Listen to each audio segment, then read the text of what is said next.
안녕하세요, 임스입니다. 네, 제가 오랜만에 영상을 준비를 했는데요.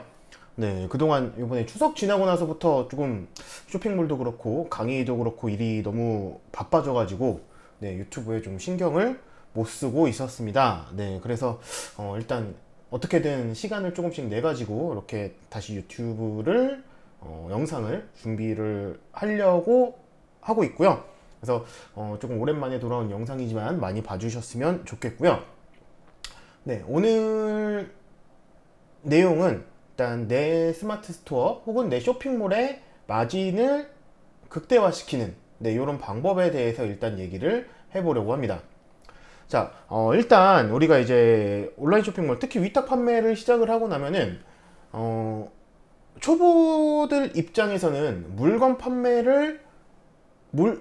판매가 이루어지기까지 시간도 꽤 걸리고, 또 어떤 걸 팔아야 잘 팔리는지, 어떻게 해야 소싱을 잘 할 수 있을지, 이런 것들을 많이 계속 고민을 하시는 것 같아요. 그래서 물론 이제 쇼핑몰 판매를 하시는 분들도 항상 고민거리는 그거죠.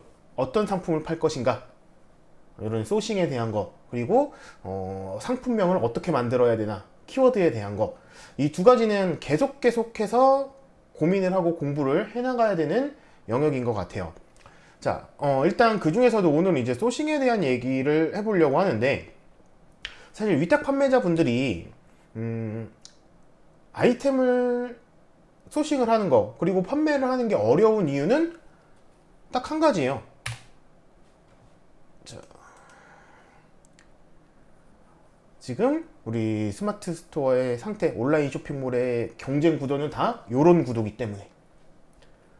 자, 대부분 위탁 판매를 하게 되면은 고만고만한 사이트에서 고만고만한 아이템들을 가지고 옵니다.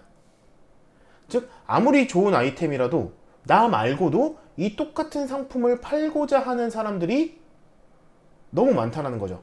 그러니까 결국에는 똑같은 상품을 가지고 경쟁을 하는 거예요.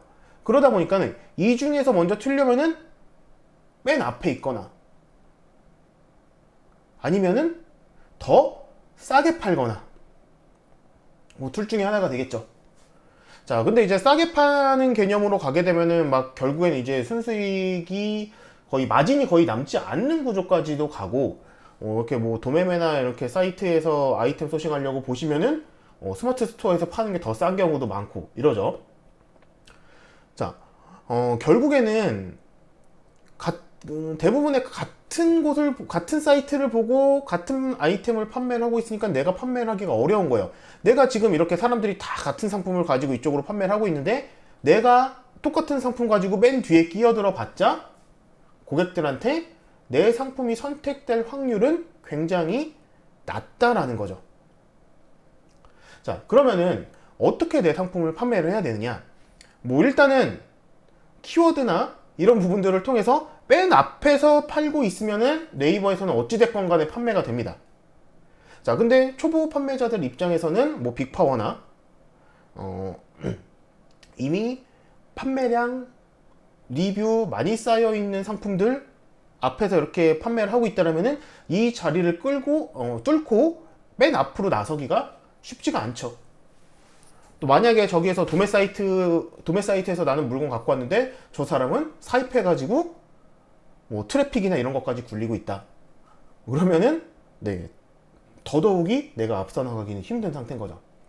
그래서 저도 같은 방식으로 많이 사용을 하고 있는데, 제가 저희 교육생분들한테 하는 얘기는 이거예요. 같은 상품 가지고 다르게 팔아봐라. 아마 이런 얘기도 많이 들어는 보셨을 거예요. 자, 같은 공이라는 상품은 같지만 나는 방향성을 다르게 보고 가는 거예요. 그러면은 이 사람들과 나는 다른 방향으로 또 다른 색깔의 아이템을 가지고 있기 때문에 내 상품이 판매가 될 수 있는 확률이 올라간다는 거죠.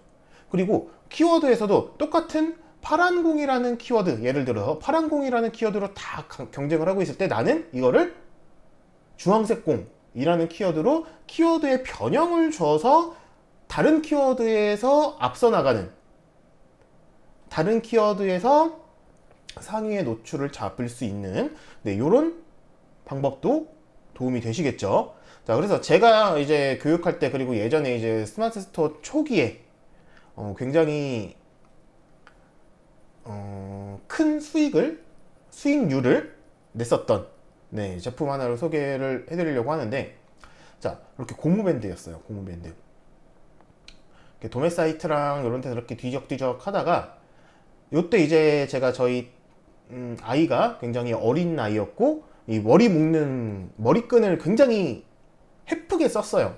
그러니까 툭 하면 끊어지고 뭐 어디 갈 때마다 한 움큼씩 주머니에 넣고 다녀가서 틈틈이 묶어주고 그런 상태에서 이제 이런 아이템을 봤는데, 자, 처음에는 고무밴드라고 하면 기본적으로는 다들 저처럼 고무줄, 머리 묶는 거 이런 식으로 생각을 많이 하더라고요.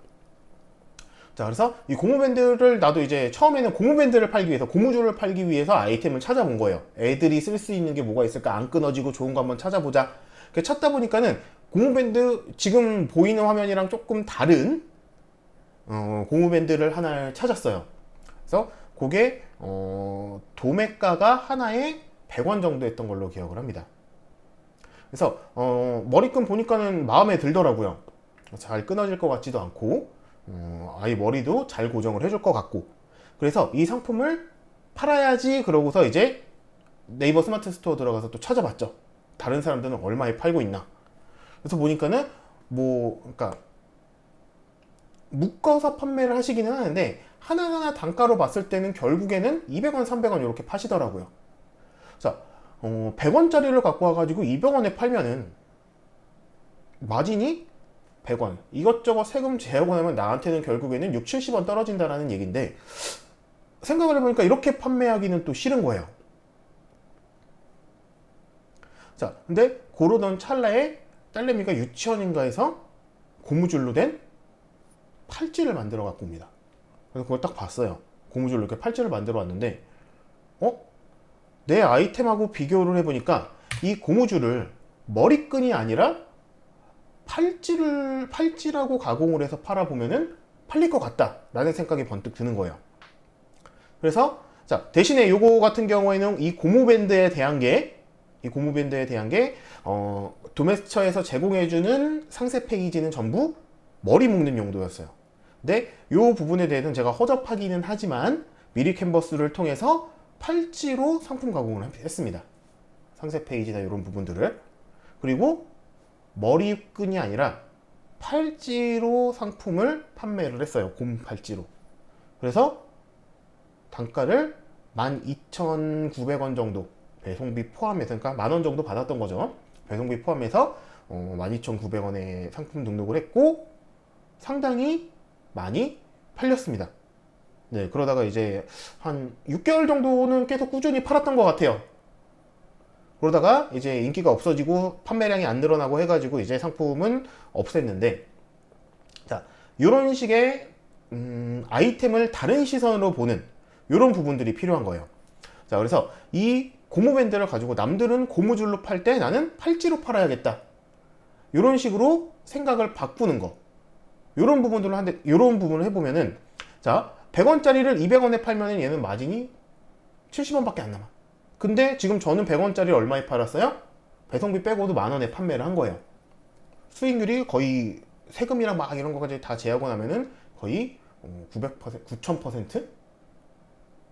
900%인가? 이렇게 되는 거죠. 그래서 같은 상품을 팔더라도 마진율을 극대화시켜서 팔 수 있는 방법을 찾으시면 돼요. 자, 한 가지 예시를 더 들어드릴게요.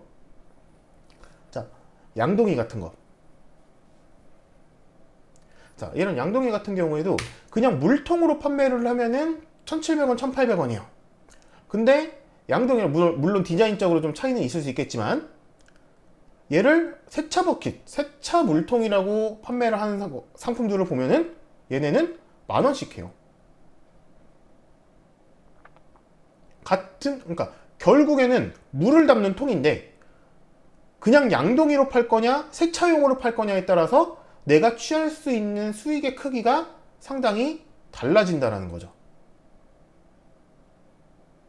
그래서 이런 부분들을 좀 잘 활용을 하시면 아이템을 하나하나 고르실 때마다 남들하고 똑같이 팔아야지가 아니라, 자, 예를 들어서 지금 여기에도 이제 뭐 바퀴 의자 이런 것들이 있는데, 세차 버킷, 세차 물통, 바퀴 의자 이런 거 있는데, 이런 거 같은 경우에는 뭐 다른 식으로 생각해 보면은 뭐 화분 받침대 이런 걸로도 활용을 하실 수가 있겠죠.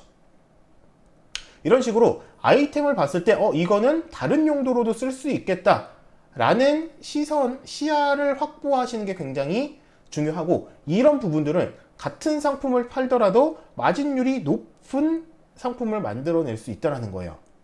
그래서 이런 부분들을 잘 준비를 해서 상품 소싱할 때 조금 활용을 하셨으면 좋겠고요. 자, 그러면은 이런 식으로 아이템을 다른 시선으로 보는 거 어떻게 해야지? 나는 저런 걸 고무밴드를 봐도 팔찌가 생각이 안 나는데, 나는 양동이를 봐도 세차 버킷이 생각이 안 나. 이런 분들이 대부분이실 거예요. 그래서 이런 아이템을 보는 시선을 확대하는 방법에 대해서 다음 영상에서 준비해서 올려드리도록 하겠습니다. 그래서 상품 소싱하실 때 항상 그 같은 물건을 다른 시선으로 보는 습관을 조금씩 키워두시면 내 스마트 스토어의 매출에 그리고 내 수익에 크게 도움이 되실 겁니다.